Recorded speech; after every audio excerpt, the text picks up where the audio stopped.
Hey everybody, welcome to video 4 for chapter 30, and we're going to be talking about the Vietnam War. Now, this is going to be excuse me, this is going to be a relatively quick section.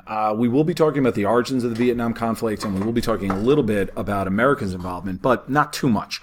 That you're going to learn about a little bit more next year in U.S. history. So obviously, we were very much involved with it. You see the American troops here on the top left. I will touch a bit about American opposition to what you see here. You have like veterans and GIs marching in protest of the war. That was a big defining characteristic of our time spent in this war. But from this, for global studies, it's important to remember that this was a Vietnamese versus Vietnamese conflict. It wasn't the United States versus Vietnam. It was the United States backing a side in a Vietnam Civil War, essentially. You had North Vietnamese versus South Vietnamese. And this picture here on the bottom right, really one of the more brutal and iconic pictures of the conflict, shows a South Vietnamese general executing a Viet Cong operative. All right, the VC were in South Vietnam, but they were sympathetic to the North Vietnamese and executing him in broad daylight.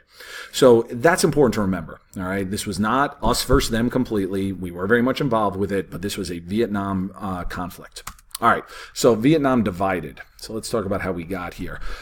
Through, like most of the non-industrialized world, Vietnam and really all of Southeast Asia was controlled by Europeans. Actually, let me move it back over here. In this case, the French. All right, this was referred to as French Indochina. And it wasn't just Vietnam. You got Laos and Cambodia in there as well. Laos and Cambodia gained their independence in other ways. But in 1954, the French rule ended, and this was mostly due to the efforts of Ho Chi Minh.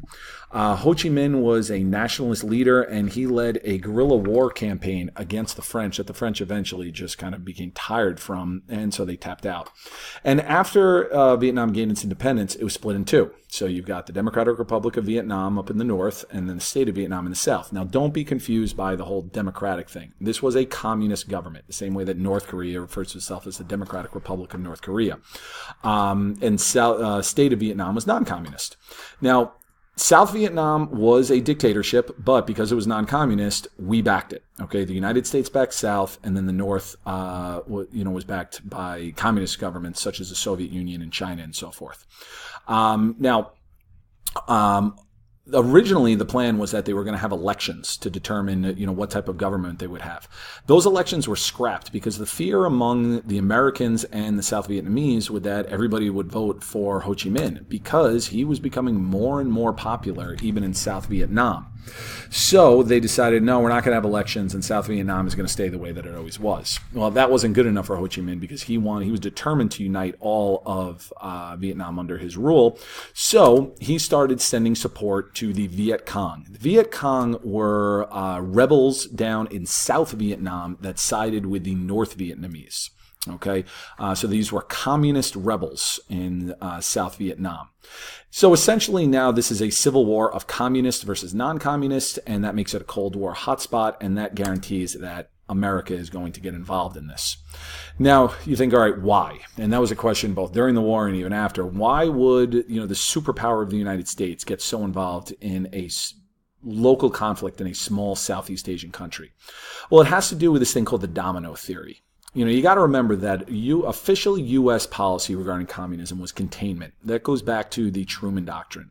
The fear that if Vietnam became communist, then Laos, Cambodia, Thailand, and the rest of Southeast Asia would eventually fall, such as dominoes. So here you have the Viet Cong pushing it, and then you've got the American soldier standing up against it. Initially, the U.S. only sent supplies and military advisors, but as the war dragged on, it started to get more and more involved, and then you started to see helicopters and tanks and troops and so forth. By 1968, we had sent 500,000 troops to Vietnam.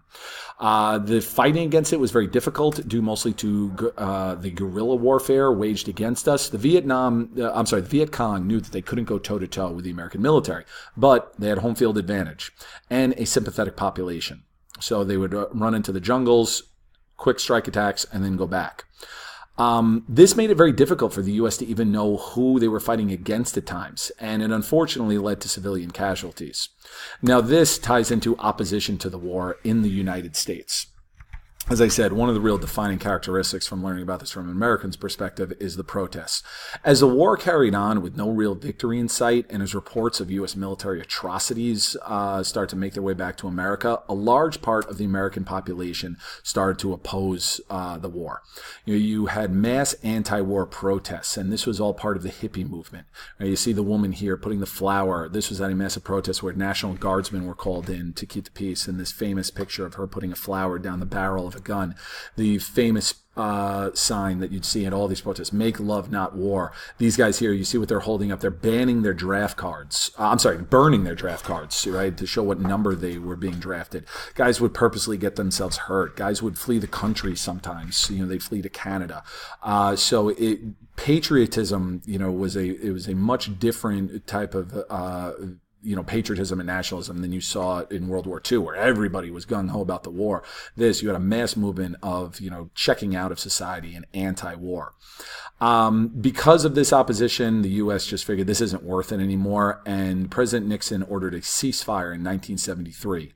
Only 2 years after that, the North Vietnamese were victorious, and move me out of the way here. There you go.